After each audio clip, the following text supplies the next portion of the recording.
You made it. Checked out of office to check into the sweet views of this place where the kids aren't asking for the Wi-Fi. Mom, can we go to the pool? And when you're with Amex, it's not if it's going to happen, but when. American Express. Don't live life without it. Right now, you can get free carpet installation from the Home Depot. So while we're putting in your new carpet, you'll have more time to take care of the lawn. Get started on dinner. Or just lay down and relax on your new carpet after it's installed. Get your free carpet installation started with the Home Depot. How doers get more done. Minimum purchase of $4.99. Exclusions apply. U.S. only. See store for details.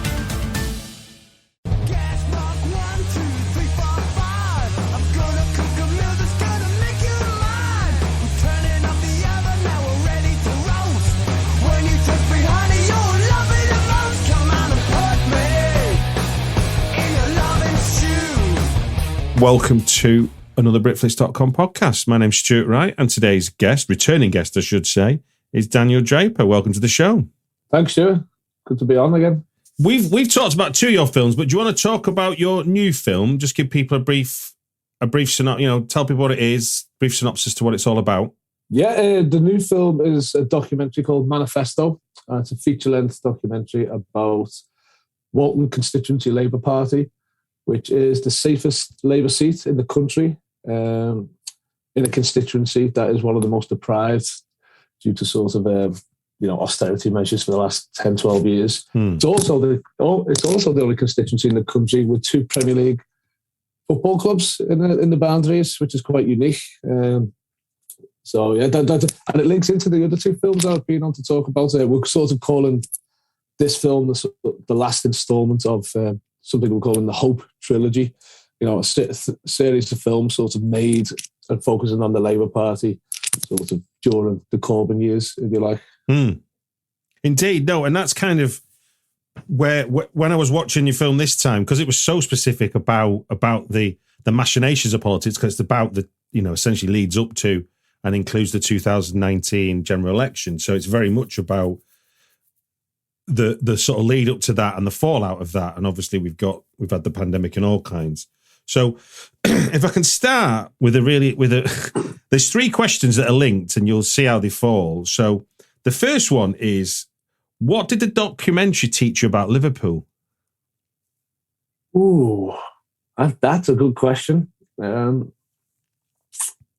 Liverpool, this might sort of sound really negative, really, but I think as we were making it, I realised that Liverpool's not as it's. I think from the outside perspective, and this documentary probably doesn't help with that. It seems like a sort of radical, left-wing, independent sort of city, and I think we like to think that more than it actually is. I think the reality of it isn't as much, if that makes sense. I think it's the city's very anti-Tory for various reasons, but I think it almost stops there. And I think this film almost focuses on the people who are what the rest of the city would like to sort of see ourselves as, the real activists, the real sort of left-wing sort of stalwarts in this film. But I think that maybe that came through. We shot this for 3 years. So I've started to think that, and I've only just linked that in right now with that. You asked me that question, like that feeling that I've thought and has been creeping upon me for the last 2 or 3 years is probably linked to making this film, because we've been on all the marches with the film. So you go on the marches, and you'll see clips on Twitter, on Facebook at marches. When you're on those marches, it's the same 300 people. You know what I mean? But there's bigger ones if it's about the environment or Black Lives Matter, then that they really galvanise people. But by and large, it's just a small committed group of people, really. I think maybe that's what I discovered about Liverpool. And I think what you discovered there, though, you could almost extrapolate to the rest of the country in many senses. I mean, I think there's a lot of people who who purport to believe in something, but generally are quite apathetic about putting those beliefs forward, because It's somebody else will do it. I don't have to bother doing it. I'll just share a thing on Facebook, and I've done my job. Exactly. I think that's people sort of say that's what solidarity is or activism is these days, is retweeting something, really. Yeah, and before we come on, we were talking about sort of the pre-internet world, and that's what's interesting about the activists in this film. They live in that world. It's on the streets. It's speaking to each other. It's knocking on doors. It's interaction with other humans to try and affect something. That come across really strongly. Now, following that question, then, so this with your three films being like your Hope trilogy, this is my trilogy of questions. So the second one is, what did the documentary teach about the Labour Party? All right, that's a tricky one. Yeah. Do you know what? It was only until recently, it's only when you start finish a film, release a film, that you really start to think about it. You have to sort of, because you speak to people and you write little pieces and you go on the radio. You start to think, what's the film about? What's the crux of the film about? So I really sort of been reflecting on the film, and I don't think this film's actually really about the Labour Party in many ways. I think it's about just activists who happen to be in the Labour Party. I think the film is almost, I sort of see it as a film about Labour over Labour with as a sort of work, over Labour as in the Labour Party. It's about people sort of working towards something and improving their communities. The film itself, I suppose, the Labour Party, there was hope. The Hope trilogy is in the fact that, that manifesto in 2019 galvanised so many sort of activists, including the people in our film. That's the hope in many ways. Afterwards, the fallout, the Labour Party, most of the film and the people, most of the people in the film have sort of, a lot of them have left the party, or some of them been expelled. Alan Gibbons, one of the main guys, has been expelled since. So, yeah, the Labour Party's, it's totally shifted from the one we started filming to the one that is now. The idea for the film was it would end with a general election win. We thought we'd use Walton as a microcosm for Corbyn's Labour Party. Politics from the coalface on the ground, and when they win, that'll be the victory. And that didn't happen, quite naively, which meant we had to come up with a way to end the film, because nothing positive has happened within the Labour Party internally anyway since 2019. So we had to that's when it became weird, because the documentary, you've watched it, is observational. And that was, we decided very early on that that's what we wanted to do. The cat would be part of the CLP, but it was getting to the point, it was like, well, how do we end this? Just not on a depressing note. But, I don't want to do it. And it's unfair to the people who put all the time in and believe in socialism and hope in a better world. So that's when sort of the filmmaker's hands sort of start creeping in, and we start to sort of try and affect the way to sort of navigate it to a positive ending, which you've watched it. That's where we sort of introduced Robert Tressel as a sort of character, if you like, to sort of weave the past and geography into sort of the story, and then allow us to, conclude, if you like. And then finally, what did the documentary teach you about democracy? Democracy? Oh, God. Well, I don't think there's much democracy in the Labour Party now. It's weird. I don't know, that's really difficult to answer in terms of, do you mean democracy sort of within the sort of the CLP, or democracy on the whole? I think democracy on the whole, because I think you've kind of answered the question about the Labour Party, because obviously you had one hope and then you had a fallout that followed the election. So then it became a different Labour Party. But democracy, you said, and you used the word naive yourself, democracy is the thing that you thought was going to see hope through, but it didn't, did it? And it was interesting, just as an observation watching it, is how little your observation of what the activists were doing gave any kind of credence or any level of awareness of the noise that was going on in the national media, which, from me thinking of it in parallel times, Corbyn was getting an absolute kicking from about, I'm going to say April as a kind of rough estimate. I'm sure it's before then.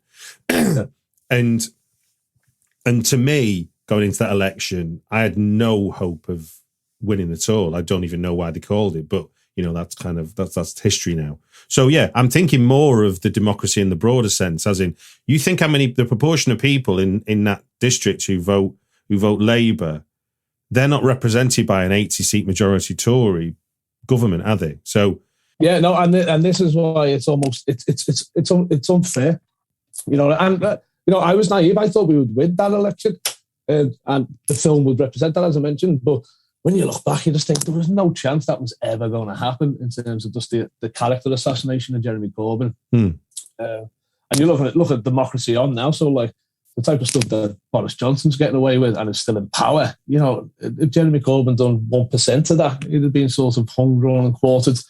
I don't know. It's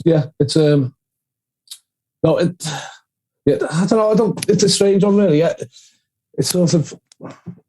Yeah, I think I need to give that a lot more thought. Well, I guess the bigger question is why do we?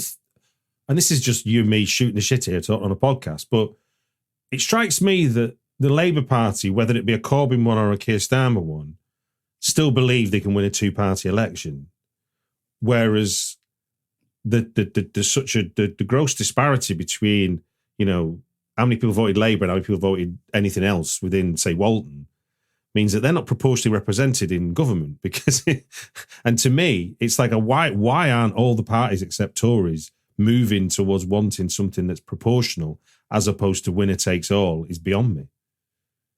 No, yeah, without a shadow of a doubt. This is a problem with the Labour Party in general. It's sort of, it's shifting back towards the right for me, but it almost takes Liverpool for granted in many ways, in the fact that, we talk about it's anti-Tory.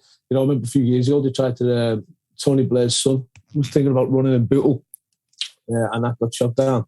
But it's this absolute sort of, abuse of sort of a vote in many ways. They're just like, they're up there, they've been through it, they're so anti-Tory that, they'll vote for us. And I think that is sort of a massive, massive problem in terms of the Labour Party and sort of, especially under Keir Starmer. From a story point of view, and you've already touched on it, obviously the disappointment stroke surprise of the general election loss. But more generally speaking, what stories emerged from your 3-year observation that you were surprised to find, that going into it you wouldn't have expected to know, you wouldn't have expected to have found out? Anything new that came for you? Because obviously you're from Liverpool, so there's lots of presumptions and preconceptions, isn't there? So, but then when you start making a film over 3 years, you've got a chance to step back and sort of go, what am I actually seeing here? What's actually happening? So what stories emerged for you that were a surprise? Nothing stands out. The whole idea was to become so immersed in the filmmaking and becoming one part of the CLP that we just went along with the ride in many ways. There was only 2 of us who shot it, and the whole idea was to sort of, the camera would be handheld, never on a tripod. You'd almost see sort of pull focuses, change of exposure and whatnot. We sort of wanted an imperfect sort of feel. We wanted to feel like it was in the CLP. We were allowed to film one meeting where they're arguing and stuff. I thought that was quite surprising, to seeing the arguing in one of the meetings. You don't really get that on when they have sort of public talks or whatnot. But like that infighting was quite interesting. And we told to stop film at one point. We had to leave the room because someone was being disciplined. I suppose that was the biggest surprise for me, actually, of all of it. It's just sort of how sort of serious it was behind the scenes, and so, you know what I mean, and so how well run it was and organised. You think, there's work that goes on to sort of get to that place where everyone's on a march, unified together. It's just like, it's a sort of a tightly run ship. I think that's the biggest thing that came out. But it's hard because, as I say, we wanted to be part of the CLP in many ways. We wanted to be a sort of subjective camera in it. I'm one of the. I'd done some door knocking when we were shooting in Crewe. Yeah. As Al was shooting as well. But I think if one thing did stand out, it is just how well organised it was. Because a lot these as a viewer, that's for certain. I mean, it's interesting how little they took for granted, given what you were saying before and what we know about how, how much of a dead cert it was Labour was going to win that seat. They basically used that comfort and privilege of being able to win in Liverpool to go to Crewe, to talk in Blackpool. So their commitment to the Labour government was bigger than just simply what they were doing in their constituency, which I thought was really impressive from the film's point of view. I think they had a little goal of they wanted to improve on their on their vote share. They wanted to get it from like 88 to 89% or something. There's a little goal. But for them, the big battles were in Blackpool, were in Southport, were in Crewe. You know what I mean? And it was just like the miles that some people put in there. I know people who sort of went to Blackpool. Some people went to Barrow, and it was like a 2-hour drive. To get there. Door knocking all day, all back, all in people's spare time. People taking time off work to do this. Every spare second committed to sort of, getting this. And that's what felt like there was something moving. That's where I think the hope comes from, and why we call it the Hope Trilogy. There was something there from within. There was people. There was I done a bit of phone banking with them too. There was people of all ages. There was people in their 80s, and there was people who were 16 who just felt really like galvanized to come together and believe in doing it. But it was you look back and it was sort of quite naive. But then I always feel embarrassed at that naivety in many ways. It was like, why didn't we, talking about before about the state of democracy and the character assassination of Corbyn. Like you almost like forgot about that because there was a little bit of hope and you let that slide, where we sort of need to take a step back and look at things in a black and white way, going like, well, how could Corbyn sort of really win this in all reality? But there was hope there, and I feel like I almost shouldn't be embarrassed because it was nice to have that hope, and I don't think I'll probably have that hope personally in party politics, probably in my lifetime again. Well, I know you said it often was the same 300 people, but on marches and stuff like that, but as a representation of how people voted, Liverpool didn't fall for the Labour bad, Tory good thing, whereas the Red Wall, as was knocked down in other parts of the north, did. I mean, we saw interviews, didn't we, on the street of like. It's time to roll out the red carpet for, well, new carpet. Right now at the Home Depot. Choose from hundreds of styles and colors from top brands. Plus, get free installation. So whether you want to brighten up your bedroom, add a little more cushion to your living room, or, yes, add some VIP flair to your hallway, you can get the perfect carpet to match your mood with free installation from the Home Depot. How doers get more done. Minimum purchase of $4.99. Exclusions apply. U.S. only. See store for details. Your favorite band's about to play a sold-out show. You got in. Over here! With a friend. And found a spot close enough to see the set list. They're definitely playing your song. When you're with Amex, it's not if it's going to happen, but when. American Express. Don't live life without it. Places like Hartlepool or, saying how, I voted Labour all my life. They've never done anything for us. We need a change. You're like, how do you need a change? It's like they've not been in government, but they bought the idea that this was a change. Yeah, it's I see the biggest one, but that was some woman at a food bank saying she was voting for the Tories. You know, it's just like, we're done for. We in many ways in that case. It's but it's just it's the world we sort of live in, really. So people are scared of change, and when sort of. When you look at sort of the state of sort of the media, in many ways, you can see why they're scared of it. What do you think your film shows that you feel the British public isn't getting from the mainstream media? The actual state of the world, effectively. So I think there's a really nice bit at the beginning of the film where they're talking about the CLP are talking about how can we change people's minds on the doorstep. And they have these political education classes, and this one's about education actually, and they're talking about, so they're breaking it down, everything down, and in a way that politicians don't do. And that's why I found it quite interesting as I look at politics. They don't speak like politicians, you know what I mean? They speak in very black and white terms, and they're saying, yeah, this is what we do. This and it just makes sense. Like these people sort of know the state of the world. sort of know, I don't say the answers, but they know sort of ways to improve it, and they believe in it, and that's what makes them move forward, what makes them sort of campaign. And I hope people sort of watch it and think, yeah, there is a sort of alternative sort of to what, how things is. Because I think right now it's chaos. You look at like the cost of living, you look at everything, you look at the state of democracy in terms of Boris Johnson. It's just, we can't carry on with this at all. A change does have to come. And as you said before, it needs to be slightly more radical than the sort of like Keir Starmer's Labour Party in my eyes. It can't just be a sort of, a Blairite type change. But yeah, I think, I hope that people get that right. There is a different world to be sort of had. And there's an undercurrent of people who believe in that sort of, that difference and sort of, fought for it and continue to fight for it. The film ends with a complete sort of reset and a rebirth for the activists, considering, the manifesto didn't work out, the election didn't work out, some people left, but it was again starting at the absolute bottom and changing your community step by step.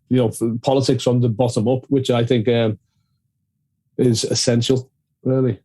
So do you imagine then they become a beacon of light for people to copy, as opposed to trying to feed a machine like this is big and disparate in views as the Labour Party clearly is? Yes, without a doubt. I think it's inspirational in the sense that all you can do really is affect your own community. And that's all you should really want to do. I know people say, like, someone asked the question, it's just like, and it was implied that, like, what change can these people make on the streets? Can they change anything in government? If you like, I remember people used to aim that at Dennis Skinner, because he never took a position on any front bench, and he was always just committed to being an MP for Bolsover. And I think, for me personally, that is what politics should be, and that's maybe the only time ever that politics is pure, when you just care about your community and try and improve your community, and that's how sort of it should spread, really, because we're never really going to have socialism in this country, but you can sort of see how you can sort of influence and improve your own community. No, it speaks to a kind of corporatization that's happened. It's sort of, I guess, in my adult life to British politics, in the sense of it. When I was 18, it did used to be somebody would stand and they would be standing for Bury South, where I grew up. That was what they were. They weren't helicoptered in from somewhere because they needed somebody to win a seat. And I'm sure that was happening. And I'm sure, there's always been safe seats, and there's always been. But again, the safe seat element points to that problem we talked to earlier, which is without proportional representation, your votes just fly in the wind then, because they just win an MP a seat. They don't actually help represent if more MPs of one other party do. I mean, as mad as it sounds, I remember when I think it was, did UKIP get like 4 million votes but only one seat? Really? Yeah. And I'm going to say 2015. It must have been, because obviously led up to the Brexit referendum. So it was something mad like that. And even though I obviously wouldn't want to have a UKIP world, those 4 million people need to be represented. And obviously getting one member of parliament out of 4 million voters doesn't seem like a very good democracy. Well, no, at all. Yeah, it's and it's interesting, really. Yeah, but politics is it's almost like a corporation, isn't it? It's a machine. And the machines are very similar across the parties, really. And I suppose the film is about politics, and it's a political film, and it's about party politics. But it doesn't feel like a political film in the sense that, we could have went down to Parliament, maybe filmed one or two of the MPs, but it was always on the street. I think hopefully that's one of the strengths of the film. No, I think it is. I think because I mean, who am I? I didn't make the film, but I think you would have muddied the message of all the work that was doing. Because like what you were describing earlier, for me watching it, I was like, the backdrop to the 2019 election was get it done. That was the Tory policy, get it done. It was just a Brexit thing. You didn't hear Brexit get mentioned barely once in your documentary because people were interested in what public services to people on the ground who were trying to get votes, were trying to argue the case for better public services, a growth in public services, renationalisation of things that have clearly failed, but that's very nuanced and it's very, it's not as simple as get it done, which, for some reason that I can't explain, got an 80-seat majority. That's the thing with the sort of the Brexit thing, get Brexit done and whatnot. But yeah, as you say, these are the people, these are almost like, when Corbyn, I remember that debate with Corbyn and Johnson, and Johnson literally answered every question with like, let's get it done. And Corbyn was trying to sort of talk about, the NHS, about transport, and it just weren't cutting through at all, and I think this is the thing with the people in the film.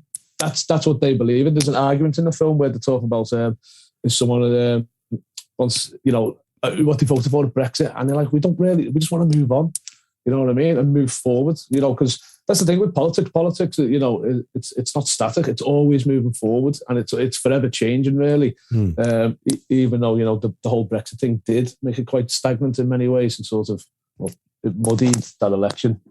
Without a doubt. Well, what we should tell people is when and how they can see the movie. Yeah, it's released on the 16th of June. Obviously, the premiere's in Liverpool, quite naturally. Yeah, and then we're doing a little tour with it. It's going up to Glasgow, Newcastle, Leeds, Nottingham. We hope to announce a few more, but it's in Brighton. We'll have one or two in London. And yeah, it will be out and about there, definitely. And it's I feel like it's a hard sell, this film, in many ways, because of what it represents. It is the Hope and the Hope trilogy. We had Hope, but that Hope is now gone. So why would you want to revisit that in a documentary? And I do think, like, yeah, it will be interesting to see who comes out with it, because it comes out to see it. Because, a lot of people sort of got involved in that movement. But I don't think they want to be reminded of it in many ways. But I'm hoping that people sort of see that, like, I'm just glad that there's a document that exists that sort of shows the work that people put into that election. I was going to say, that's the thing. I mean, for anyone that's sort of half in, half out about whether they should be doing it locally themselves, might feel inspired by your film, because I think an election is lost, but Walton district doesn't disappear. Exactly. Yeah. So if you can't stop, can you? You've got to keep moving. It's and that's the thing. It's I do sort of this is the type of, like, when I was making, I was like, this is actually a film I would like to have seen someone shoot from the 70s or the 80s. Someone could have shown me this from of Eric Heffer or Tony Benn doing it in his his constituents, and it's a sort of a micro budget sort of protest film, really.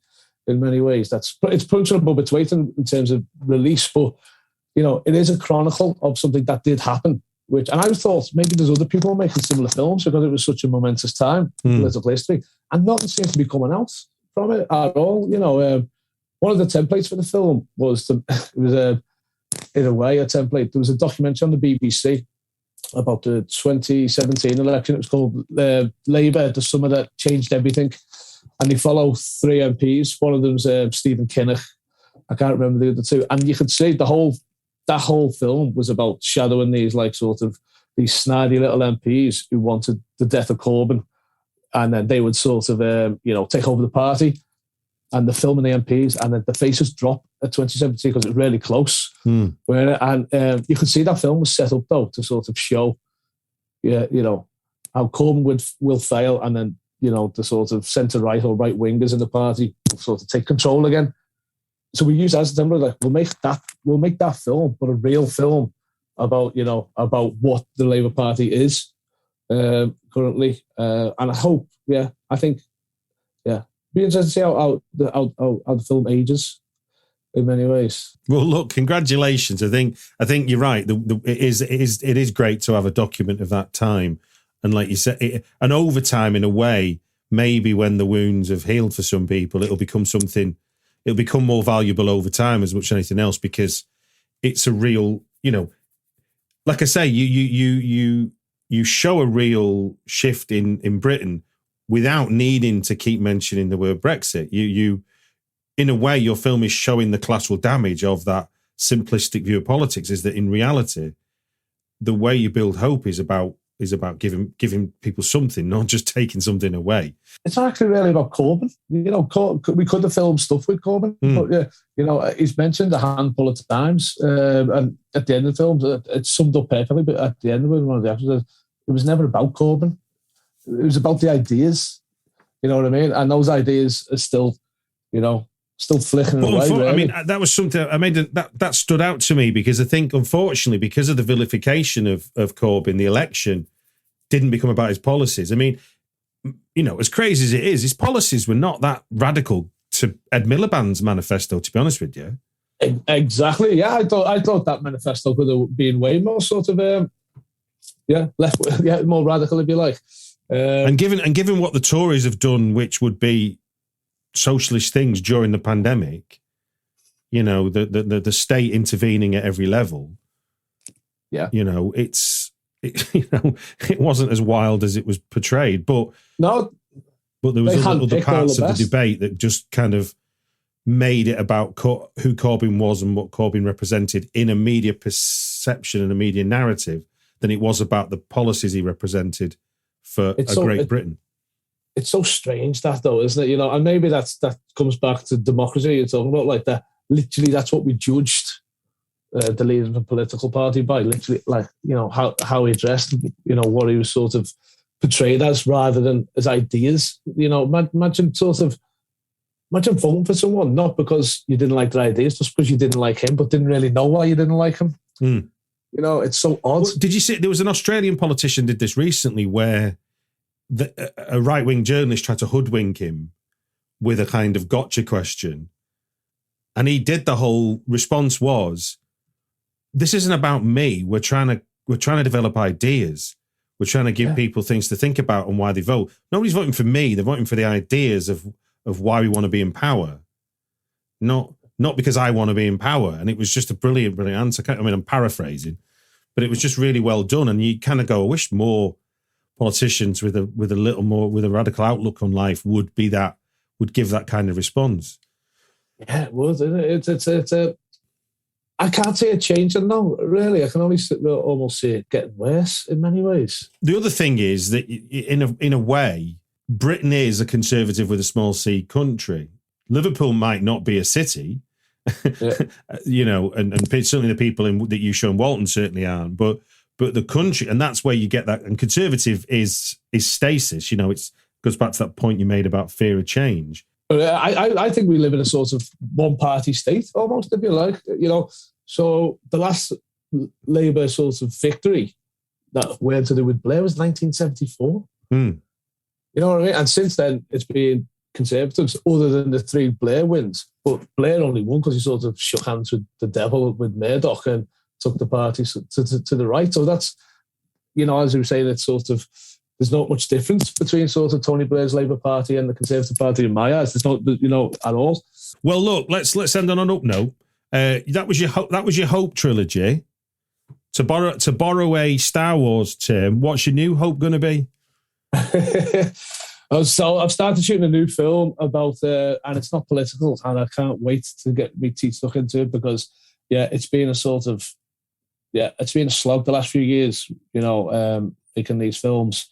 And I'm glad I've done them, but I'm moving on to something completely sort of different, a creative approach and subject. It's all an author. I won't say who, but he is interesting, and I think we can create a nice little piece of work from it. Well, good luck with that, and congratulations on Manifesto. And it's just gives me to say thank you very much for giving your time on the Britflicks podcast. Oh, thanks so much, Stuart.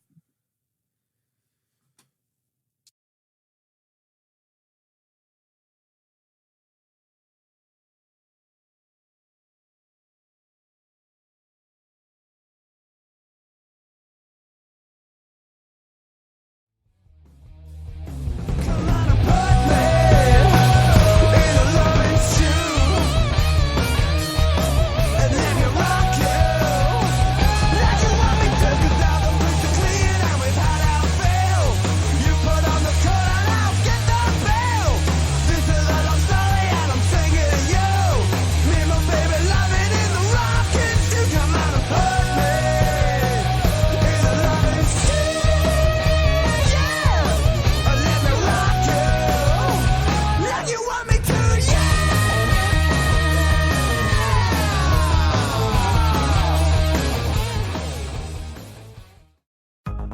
Searching for just the right job? Whether you're looking for full-time, part-time, or seasonal work, you can get started today. Amazon Jobs offers the whole package with great pay and flexible shifts that allow you to choose when and how much you work.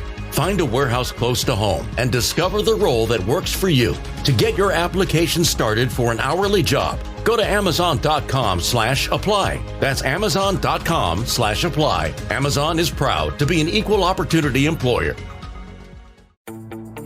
Dad is the smartest guy you know, so give him a gift that's just as smart. Like a battery-powered smart doorbell from Google Nest that lets him see what's happening at his door and answer it from anywhere. The Google Nest doorbell is now on special buy for only $129.99 and works on any home. Find the best and smartest gifts for Dad. Feels like Father's Day at the Home Depot. How doers get more done. Offer valid through June 19, 2022 at participating U.S. stores and online. Limit 5 per customer.